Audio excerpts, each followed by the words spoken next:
Hello everyone, I am Anil Kumar, your biology teacher. Hope you are doing great. This is the second lecture of improvement of food resources. आज की इस class के अंदर हम देखेंगे management of crop production. अगर आपके पास एक अच्छी क्रॉप है, हमने लास्ट वीडियो के अंदर देखा था एक अच्छी क्रॉप हम कैसे बना सकते हैं। अच्छी क्रॉप कैसे बना सकते हैं, थोड़ा सा रिवाइंड करें तो पहले हमें क्या करना पड़ेगा, अच्छे से पेरेंट जो है वो सिलेक्ट करने पड़ेंगे, फिर उनके बीच में मीटिंग करनी पड़ेगी, फिर उसके बाद में जो स्प्रिंग बनेगा उसके अंदर दोनों पेरेंट के करेक्टर आ जाएंगे तो वो एक सुपीरियर क्वालिटी का ऑर्गेनिज्म होगा, जैसे कि हाइब्रिडाइजेशन के अंदर होता है।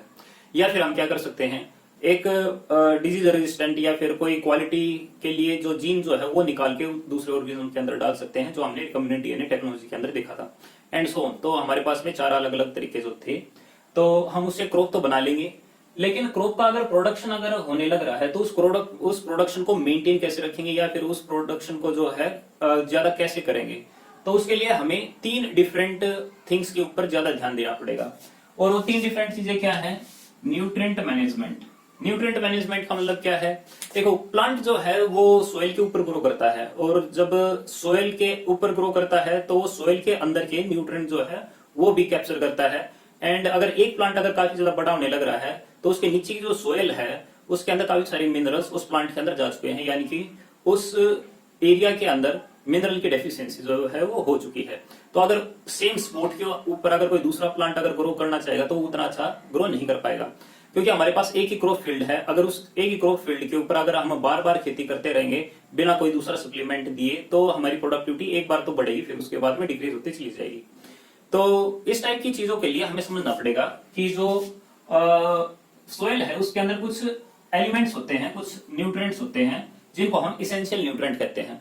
बेसिकली इसके अंदर 2 कैटेगरी आ जाती है, एक मैक्रो न्यूट्रिएंट एंड दूसरा है माइक्रो न्यूट्रिएंट। तो मैक्रो का मतलब क्या है? मैक्रो का मतलब हाई, ज्यादा अमाउंट। न्यूट्रिएंट यानी कि any substance which make our body, या फिर अगर प्लांट की कहने लग रहे हैं तो यानी कि प्लांट की बॉडी जो बनाता है, यानी कि ऐसे न्यूट्रिएंट या फिर ऐसे मिनरल्स जो प्लांट को रिलेटिवली ज्यादा अमाउंट में चाहिए। अब कौन कौन से मिनरल है जो उसको एक्चुअल में चाहिए, तो हम उसको थोड़ा मेमोराइज करते हैं इस तरीके से। जैसे टोटल मिला के जो इसेंशियल एलिमेंट है वो इसेंशियल एलिमेंट है 16। उस 16 में से जो 3 है वो कार्बन है, हाइड्रोजन है एंड ऑक्सीजन है। तो जो कार्बन, हाइड्रोजन और ऑक्सीजन जो है वो एयर से या फिर वाटर से जो है मिल जाते हैं। जैसे कार्बन और हाइड्रोजन वाटर से मिल जाएंगे, कार्बन जो है वो CO2 की फॉर्म में जो है एयर से जो है उसको मिल जाएगी। तो यानी उसको इन 3 न्यूट्रिएंट की कोई जरूरत नहीं है, बचे रह गए कितने? 13। अब जो 13 एलिमेंट है जो कि इसेंशियल है, अब इसेंशियल की डेफिनेशन क्या है? तो हम पहले तो डिफाइन कैसे करें कि व्हाट आर इसेंशियल एलिमेंट। तो जो इसेंशियल एलिमेंट्स है, essential elements are those element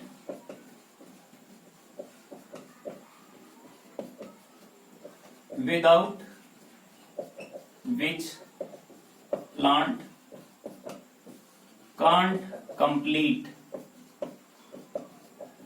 its life cycle.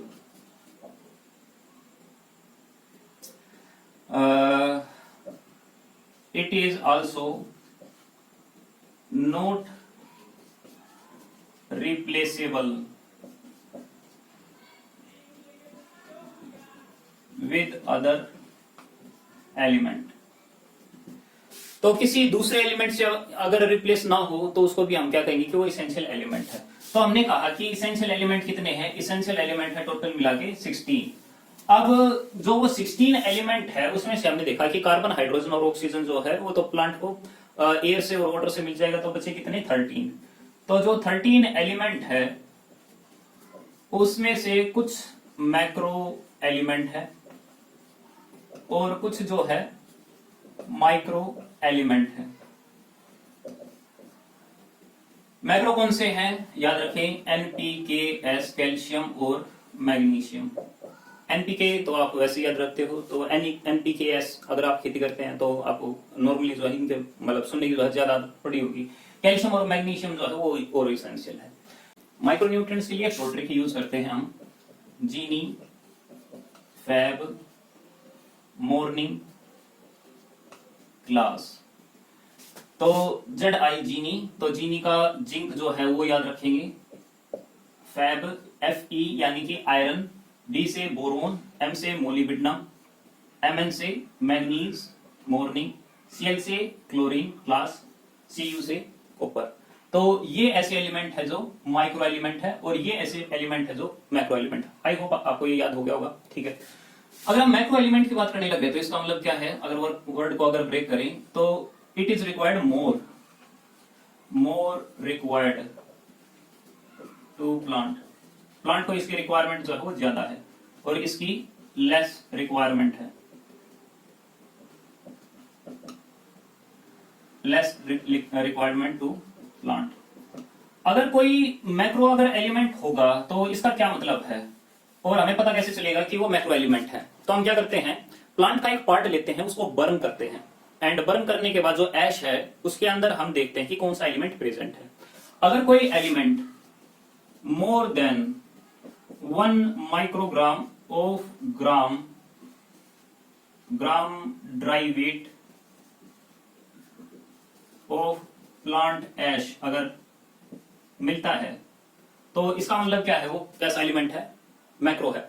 तो इसका मतलब ये है मैक्रो एलिमेंट उसको कहने लग रहे हैं जिसमें बॉडी के अंदर वो 1 माइक्रोग्राम से ज्यादा अगर कंट्रीब्यूट करता हो तो 1 ग्राम उसके वेट के अंदर। अगर लेस देन 1 ग्राम हो तो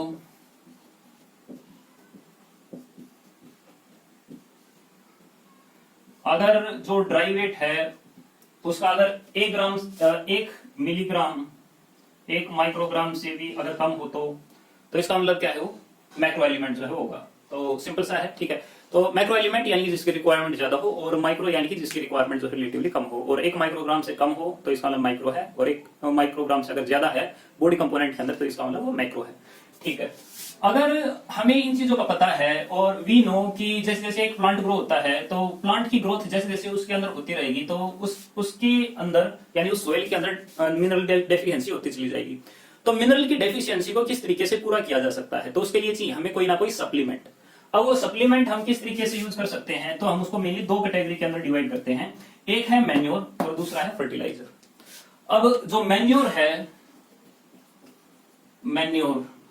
मैन्योर जो है वो ऑर्गेनिक है।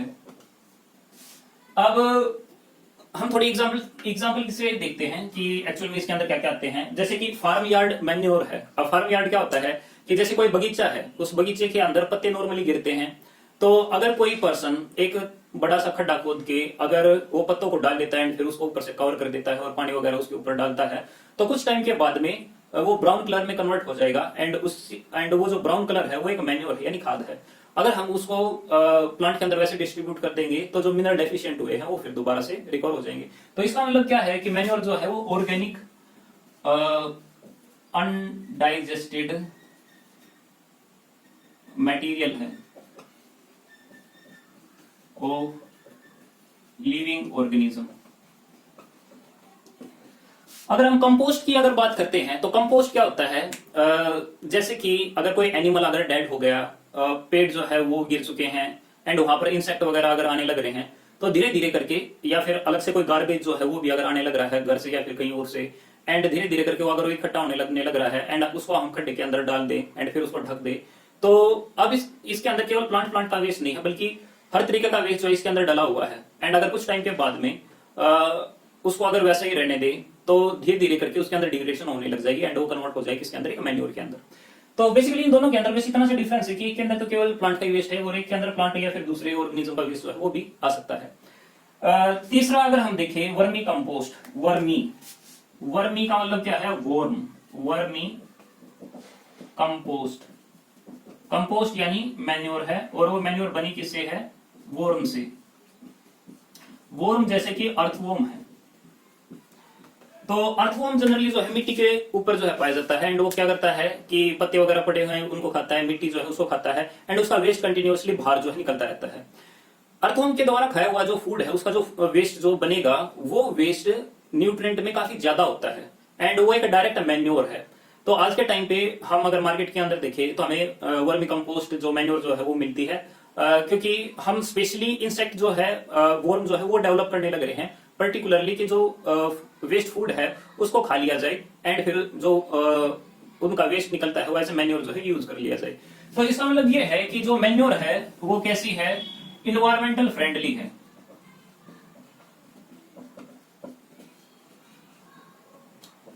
इन्वायरमेंटल फ्रेंडली है और रिसाइकलिंग जो है वो हो जाती है मिनरल्स की, या फिर ये कहें कि ऑर्गेनिक सब्सटेंस जो है उसकी।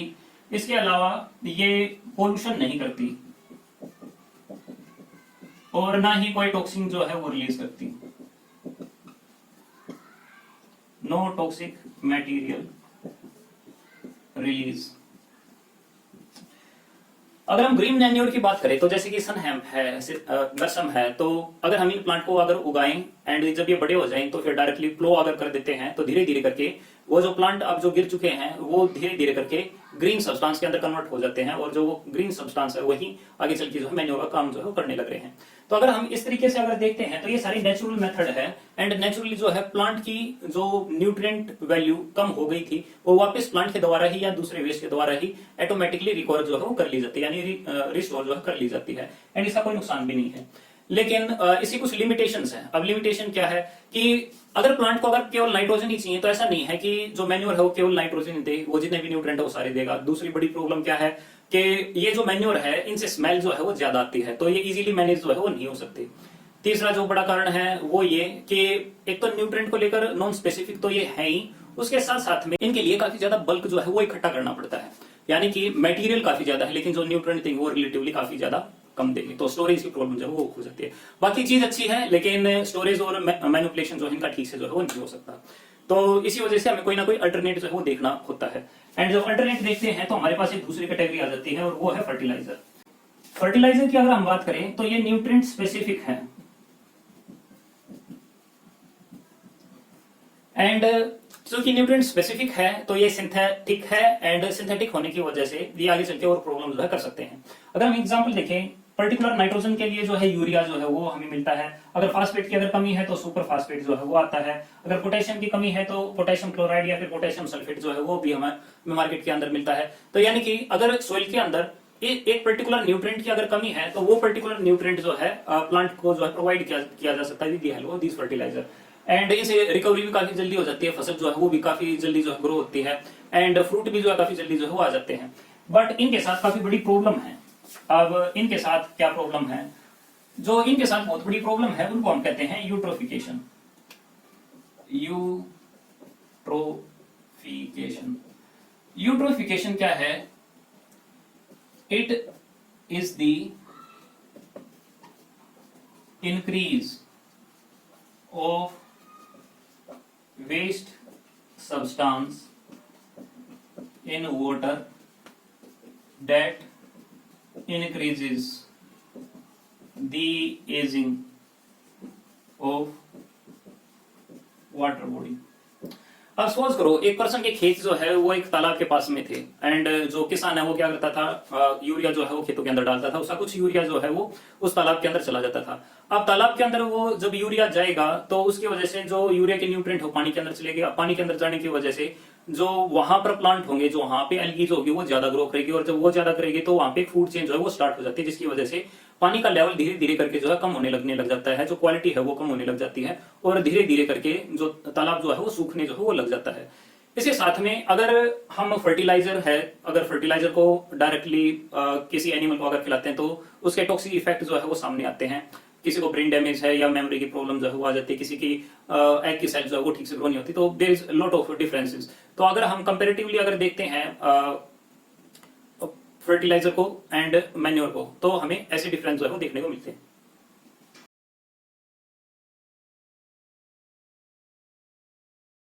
हमारा सेकंड पार्ट आ जाता है इरिगेशन। इरिगेशन क्या है, timely water supply to the crop field with human effort.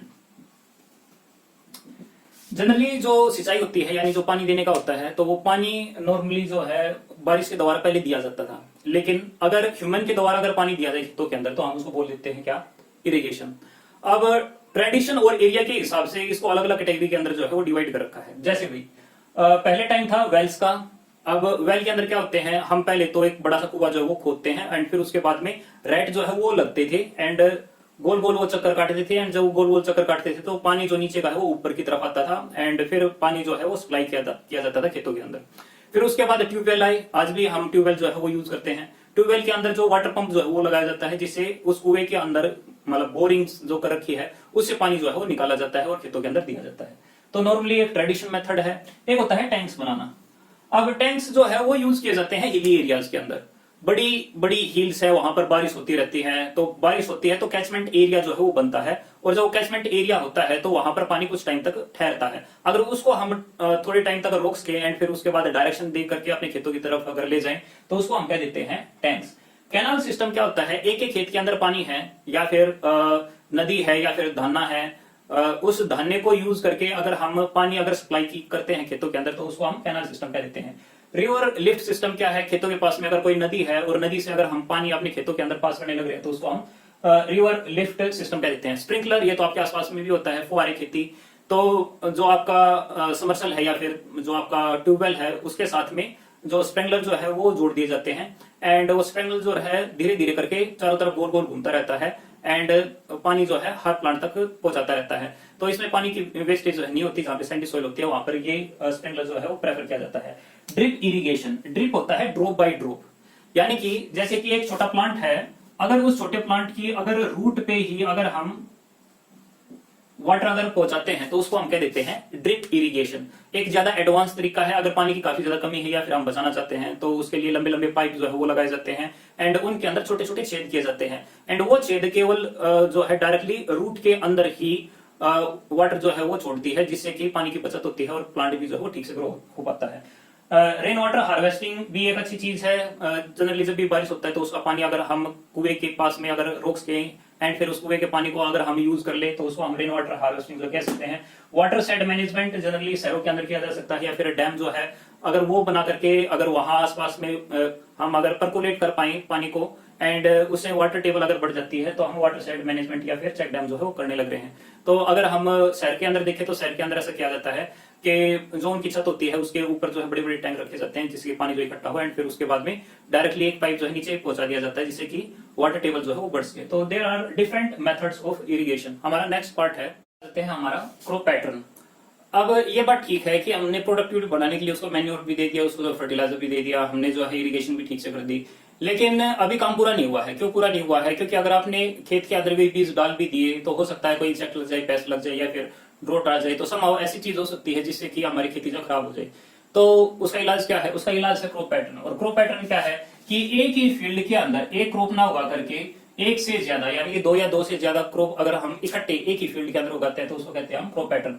अब क्रॉप पैटर्न जो है वो 3 डिफरेंट टाइप का हो सकता है, मिक्स्ड क्रॉपिंग, इंटरक्रॉपिंग या फिर क्रॉप रोटेशन। मिक्स्ड क्रॉपिंग के अंदर क्या होता है कि हमने 2 अलग अलग प्लांट के सीड लिए और वो रैंडमली खेत के अंदर जो है वो ऐसे ही हमने डाल दिए, कोई पर्टिकुलर पैटर्न नहीं है, रैंडमली कहीं पे भी डाल दिए एंड फिर उनको पानी दे दिया एंड फिर उसके बाद ग्रोथ जो हो गई।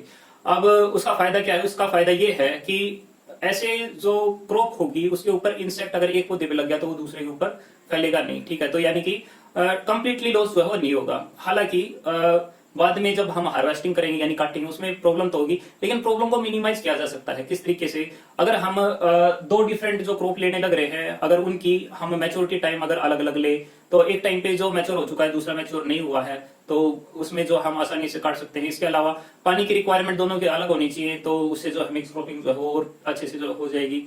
इसके अलावा न्यूट्रिएंट की जो रिक्वायरमेंट है दोनों प्लांट्स की जो है वो दोनों क्रॉप की जो है अलग अलग होनी चाहिए ताकि मिक्स क्रॉपिंग जो है वो ठीक हो सके। बाकी यील्ड जो है नॉर्मल खेती से जो है वो ज्यादा होगी क्योंकि इसके अंदर नुकसान होने के चांसेस जो है काफी कम है। लेकिन इससे एडवांस तरीका और है जिसको कहते हैं हम इंटरक्रॉपिंग। इंटरक्रॉपिंग के अंदर क्या करते हैं? 2 या 2 से ज्यादा क्रॉप जो है साइमल्टेनियसली ग्रो करते हैं इन ए रोज। तो 2 रो जो है एक क्रॉप के उगा दिए, फिर दूसरी रो जो तीसरी रो जो है अलग अलग क्रॉप की उगा दी, चौथी जो है अलग, पांचवी जो है वो अलग। तो इस तरीके से अगर हम करते हैं तो उसको हम कह देते हैं इंटरक्रॉपिंग। जैसे मेज और सोयाबीन है, अगर हम उन दोनों को अगर इकट्ठा इकट्ठा अगर उगाते हैं एक एक कैरी के हिसाब से, तो उससे क्या होगा, प्रोडक्टिविटी एक नॉर्मल खेती के मुकाबले यहाँ पर जो है वो ज्यादा होगी। साथ में इंसेक्ट पेस्ट जो है वो भी जो है यहाँ पे नहीं लगेंगे, सॉइल इरोजन का जो खतरा जो है वो यहाँ पर जो है वो नहीं होगा। यानी कुल मिला के यहाँ पर जो है बेनिफिशियल होगा। साथ में हार्वेस्टिंग के अंदर यहाँ पर प्रॉब्लम जो है रिलेटिवली कम पड़ेगी, यहाँ पे प्रॉब्लम जो है थोड़ी सी ज्यादा रहेगी। अगर हम क्रॉप रोटेशन की बात करें तो क्रॉप रोटेशन में एक प्लान होता है कि हम साल में या 2 साल में या फिर 3 साल में कौन कौन सी क्रॉप जो है वो लगाए। जैसे कि एक 1 ईयर प्लान है जिसमें हम पहले तो उगाएं वीट को, फिर उसके बाद राइस को, फिर वीट को, फिर राइस को। अगर हम इस तरीके से करते हैं तो एक ही प्लांट के ऊपर लगने वाले जो इंसेक्ट है वो अगली बार जो है वो नहीं आ पाएंगे, क्योंकि अगली बार जो है राइस आ गया, फिर उसके बाद दोबारा से वीट आ जाएगा, तो राइस के जो इंसेक्ट होंगे वो वीट के ऊपर नहीं आएंगे। तो कुल मिला के ये है कि इंसेक्ट पेस्ट से जो है नेचुरली जो है बचा जा सकता है। 2 ईयर प्लान भी ले सकते हैं। 2 ईयर प्लान के अंदर पहले मेज उगाए, फिर पोटैटो उगाए, फिर शुगर केन, बाद में पीस जो है वो अगर उगा देते हैं तो उससे क्या होगा कि इंसेक्ट पेस्ट जो है वो नहीं लगेंगे, साथ में प्रोडक्टिविटी जो है वो भी हाई रहेगी। या फिर 3 ईयर प्लान हो सकता है, जैसे पहले राइस, फिर वीट, फिर मूंग, फिर मस्टर्ड, फिर उसके बाद शुगर केन, फिर अगर बरसम उगाते हैं तो उससे जो है पूरा जो है एक रोटेशन सा हो जाता है, जिससे कि कोई इंसेक्ट जो है वो कभी आ ही नहीं पाएगा। और क्योंकि हम डिफरेंट क्रॉप जो है वो उगाने लग रहे हैं तो हमारे खेत की प्रोडक्टिविटी ज्यादा बढ़ेगी। साथ में जो मिनरल से एक प्लांट लिया होगा तो दूसरा उसको लेगा नहीं, तो इसकी वजह से जो हमें मैन्योर की या फिर फर्टिलाइजर की रिक्वायरमेंट होगी वो भी रिलेटिवली कम होगी। एंड इससे जो है ओवरऑल जो फील्ड की जो हेल्थ जो है वो और ज्यादा इंप्रूव होगी। तो ये डिफरेंट तरीके थे जिसके द्वारा जो हम प्रोडक्शन जो है उसको ज्यादा बढ़ा सकते हैं। आई थिंक आपको समझ में आएगा। Thank you for watching.